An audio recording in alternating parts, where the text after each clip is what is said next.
Jake wanted to ask a question to Matt. Jake, if you want to ask your question, and then we'll move on to the next person. Yeah, is Matt there? Yeah, working on an article. What's that? I'm working on an article. Just released it on Carm just a minute ago. But I'm listening. Okay, yeah, no, it's Jake, Matt. So I just had a question about our debate. Mhm. Yeah, so there was during the cross-examination section, I was asking you a question that was related to the Trinity, obviously. And I just want to read you exactly what the exchange was. So this is a transcription. I said, referring to the persons, and I quote, "They do not share all of the same properties in the sense that the Father has personal properties that the Son doesn't have, and vice versa. Do you agree to that?" Your response was, "Depends what you mean by properties as they relate to the ontos," meaning to ontology. Okay? And then I said, "Meaning that the Father is unbegotten and the Son is not unbegotten." Your response was, "That's called the economic Trinity. I thought you said you know about the Trinity more than me. You do know how that refers to the economic aspect of the Trinity, right?"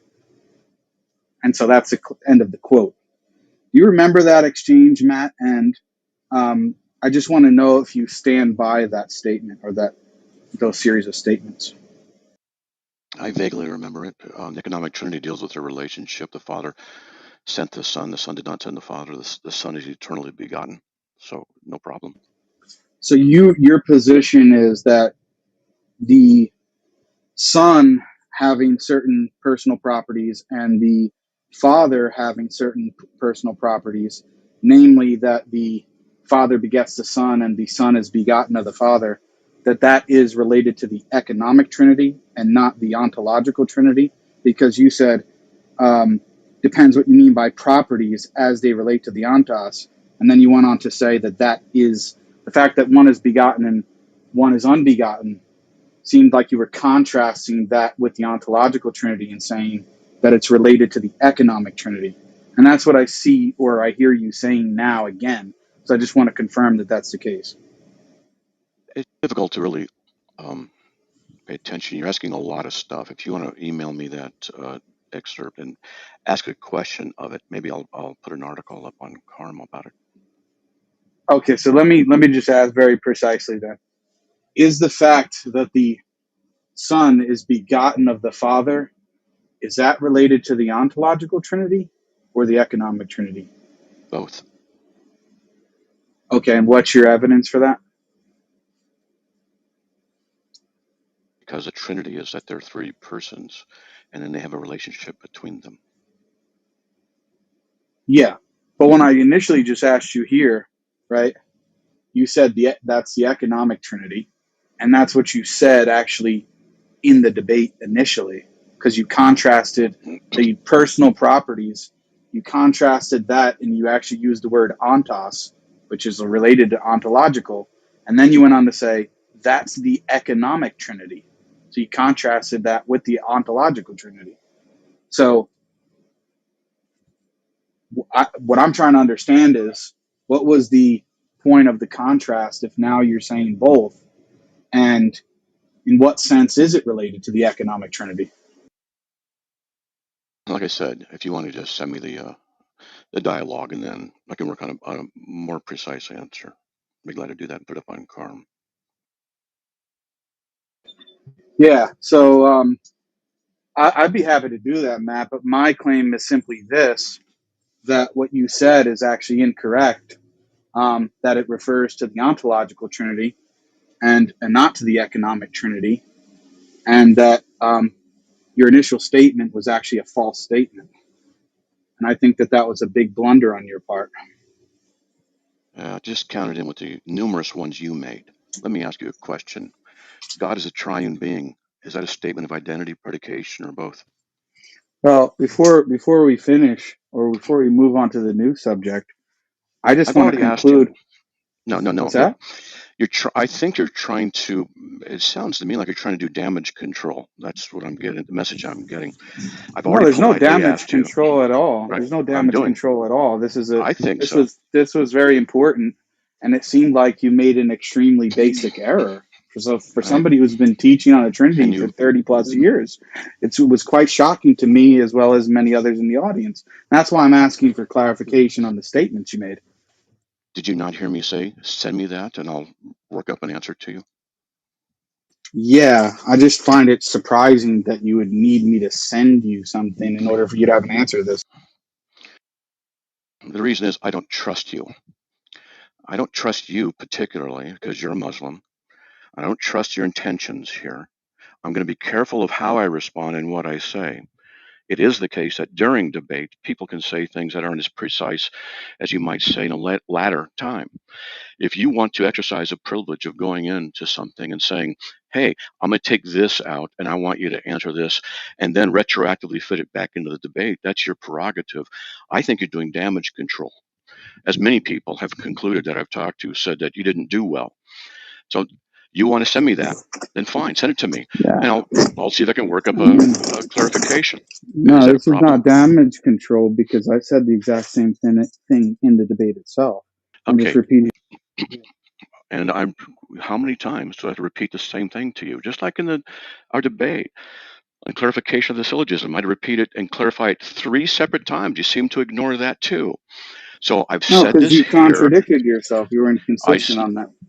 I clarified the whole thing, and several people brought up the point. Why wouldn't you adapt to the clarification? Well, I know why. You did later on, but then in that case, I'm just going to challenge premise 2, which you didn't Okay. provide sufficient justification for. You never did throughout the entire debate. Okay. Actually, I did. And if you want to send me that dialogue, send it to me, info@carm.org, and I'll work up a little response. All right? Yeah, sure, no problem. Great. So here's my question, which you couldn't answer in a debate. Is the statement God is a triune being is the is of identity, predication, or is it both? According to who? Oh, that's good. According to who? According to you, I'm asking you. We're According to here. me. So let me answer it this way, Matt. There are different positions on how Christians answer that question. And so I can give a full breakdown on the different possible options for a Christian to take. But me, you asking what my position on it, I don't even know what you mean by that question. Glad that you're publicly saying you don't understand how to answer this Yeah, simple because your question. question is nonsense, and everyone else can simply recognize how ridiculous your question is. And the fact that you think it's some gotcha that I don't know how to answer is just laughable. I know how to answer it. I don't know how to answer the question. If you could actually No. properly clarify your question, even though right now it doesn't make any sense, you're asking me what is my position on how that statement is interpreted. Seems like That's you'd Damage control. That's a ridiculous question, seems like you'd given the want to say fact neither, Jake. given the fact that that statement from a Christian paradigm is interpreted differently by different models of the Trinity. I don't have a model of the Trinity that I uphold. So how would I answer that question? First of all, you weren't debating anybody else. I said in my opening statement, which I don't know if you even listened to very clearly or succinctly at all. I said you're not arguing with anybody else. You're arguing with me. My definition, which was on Carm, and that was there. You also, I got to give you credit for this. I was rather impressed in that you actually accurately defined the Christian doctrine of the Trinity as well as the Christian doctrine of the hypostatic union. I'll give you kudos for that. I didn't expect you to do as well as you did. Hey, praise God, you did. You did well. So you understood the Praise Christian God, man. doctrine. So yeah, the true God. So the the doctrine that I have there on Carm, which is the same thing, not exact same wording, that you said was the doctrine of the Trinity. Great. All right. And your gotcha question that you have for Trinitarians is the statement Jesus is God, a statement of identity or predication. Well, I could ask you, what do you mean by God? I could ask you all kinds of questions, do the same thing that you would do. But I just asked a logical statement. Is the statement God is a triune being? Is there a state, an is of predication, an is of identity? Neither. I'm going to use the word neither now because the other guy said that, or both. It's a simple question. Are you able to answer it now? It's not a simple question because you're asking for my view. And then when I clarify and ask you, what are you referring to? Now you go on this spiel, this long spiel about how, in fact, I'm supposed to answer from your perspective. So are you asking me what Matt Slick's position or answer to that question is? Yes. And so in our debate, when I asked you what the hypostatic union was, you gave an accurate definition. Yet when I asked you about the issue of the statement, is God a triune being, identity, predication, or both, you said, I don't believe in the Trinity, so I don't have to answer it. I'm not going to answer it. I don't believe in it. Yet you don't believe in the hypostatic union. Yet you answered that one. So Can I I asked you clarify what then, the difference is? Can I and I explain to you what the difference between those questions are? and I showed you the inconsistency of why you would answer one and not It's another. And not I know why. inconsistent. And I It's know not why you. inconsistent. And I know why you wouldn't answer the first one, because it really Why blows a wouldn't I hole. answer it? Because it blows a hole in your whole position. No, it doesn't blow any hole whatsoever. But Matt, Then if you answer. want me to explain it to you, what the difference between those two questions are, and why answering one and not the other is not inconsistent, I'd be happy to do so. The Write it simple up, fact of the please. matter, yeah, no, I don't need to write it up. I can do it for you right here. I I can want do you it to for write you it right up here, right now. so I can respond to it on Carm. Give me your best shot. You can go through. You can do what you want with it, and then I'll just add it into the Carm corpus of stuff from Muslims. Unless you don't want me to do that. Unless you don't want that I answer can, given out. I can, I can write it, but I thought that you were talking about it here because you were actually intending that I answer the question here. But if you're just posing You're questions dodging. for me, like to, no, I'm not. I'm actually wanted to answer the question, but you don't seem like you want me to. And now when Well, I'm trying to, you're saying that I'm dodging. Come on, Matt. Like your tactics right now are quite pathetic. oh, Jake, Romans 2:1. You're guilty of what you accuse others of doing. So be careful. So No, you I'm want to answer actually the not. question? I'm actually not, sir. But if you don't want an answer, if you want me to write up an answer, I can do that too. Whatever floats your boat. So I've which asked one you do to you do. want? Do you want me to answer the question now, or do you want me to write up an answer, or both? I've, I've asked you to do both. I've asked you to give me an Okay. answer, and you've Okay. So dodged. then And then I exactly. So said, then let me and explain then it to you, hold then on, Matt. hold on, Then let me and then I explain it to you, said, Matt. If you want an answer, then you'll allow me to answer, won't you? you're just doing Or just damage you go control. ahead. You talk for 5 more minutes and let me. Oh wow, seriously? I asked you several times what it was. Then you didn't answer. Now you haven't answered. And then I said, well, if you're not going to do it, then write it up, and I'll give you an answer. And then you say, oh, which one do you want, Matt? I'm just trying to accommodate you. Which one do you want to go for? I'm happy to do it right now, but it seems like you don't want me to. So if you be quiet for a second, I can actually answer the question. Oh, yeah. Are you willing to do that? I'll just Hello? continue to work on an article. And Okay, so you don't want to answer others, the question. no, So what I want you to do, I want you to write it out. I'll explain it to the audience, Matt. Okay, so now you're saying you want me to write it out, but you don't want me to answer the question. So that's what I'm No, saying. You're inconsistent. You don't even know what you want, Matt. what I want is for you to, I've asked you to answer it. You've stalled and No, I pontificated. haven't stalled. I've attempted to answer, So, but every single time I try to, you cut me off. what I want you to do now is you can answer now verbally. Would you please consider writing up a response to it and sending it to me at info@carm.org? And then I will write up a response to that. What do you think? Sound good? Is that agreeable? Yeah, I don't have any problem with that. Good. You do that. You explain. I'm going to go check on my wife, make sure she's okay, and then I'll be waiting for in the next few days a response from you on that at info@carm.org. Do I have your permission? Please, in there, put your permission to copy exactly what you say on the website so that I can respond to it. Was that Yeah, okay too? but I'm also Okay, going to give my verbal response right now. good. You do that. I'm going to go check on my wife. All right. Okay. So Thanks, Doc. Matt thinks, yeah. So Matt thinks I'm inconsistent because I was unwilling to answer the question when he says that the Trinity is God. Is that a statement of predication, or is a statement of predication, identity, or both? And he thinks that that's somehow analogous to me answering his question about what the hypostatic union is, and the fact that I answered the latter and not the former shows an inconsistency on my part, that I'm somehow trying to avoid the first question because it's going to lead to some other problem that I'm unwilling to answer, or that I can't answer. And that's just so far from the truth, it's not even funny. So, Matt, let me explain to you what the difference is. You might not be here, but you could listen to it later, and I'll write it up for you as well. Fact of the matter is that when I answer what the question about what the hypostatic union is, that's a description of a theological doctrine. It's the fact that Jesus, or the Son, is one person in the incarnate state with two natures. He's both human and fully divine. Yada yada yada. He possesses two wills in the incarnate state. We can pile on as many statements as you want.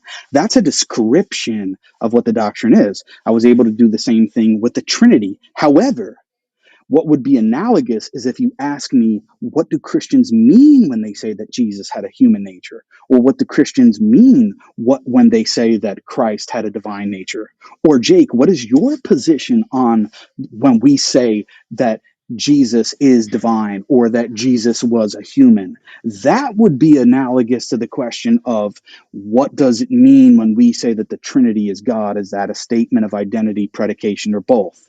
But it wasn't analogous in the way that you set it up, because one is a verbal description of what Christians say about a doctrine, which I'm able to do with the Trinity and the hypostatic union. But if you ask me for the interpretation of what that doctrine means and what specific sentences mean, that is not the same thing as explaining or announcing verbal proclamations of the said doctrine. So, for example, Christians believe that Jesus was fully man. But what does that actually mean? Well, it's going to be cashed out differently depending on the Christian that you speak to.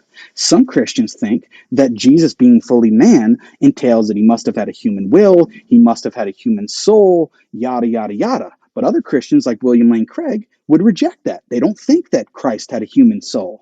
You see, the difference is I can explain the verbal acceptance and what the doctrine is claiming to say, but the meaning of those statements is different. And so the same thing goes for the Trinity. When you say that the Trinity is God, right? Is that a statement of identity, predication, or both? Now you're getting into not just what is the description of the Trinity, you're getting into the meaning of the proposition of the statement itself. And that is going to depend on the Christian that you ask. And when I asked if Matt wants me to answer the question from his point of view, he is inconsistent. And sometimes it seems like he's saying, no, I want you to answer it from your point of view. Well, my point of view is I don't believe in the Trinity. So I don't have a view on what that statement is supposed to mean. I can give you a breakdown of how different Christians interpret what that statement is supposed to mean. But if you want me to give you what I think Matt Slick's view is, then I can do that too. But when I say it that way, you don't say, yeah, tell me what you think my view is. So this is the difference. There's no inconsistency in me answering one question and not the other. And the fact that Matt and maybe some of his friends fail to understand the difference between those two things, it's not my problem. It's yours. Alrighty. Thank you guys for the good back and forth. Hey, Gavin, there's a few people who want to join the room. I'm not going to ask you to unblock anybody, but I'm just going to move you to the audience for just a few minutes, and you can come right back up. All right, buddy?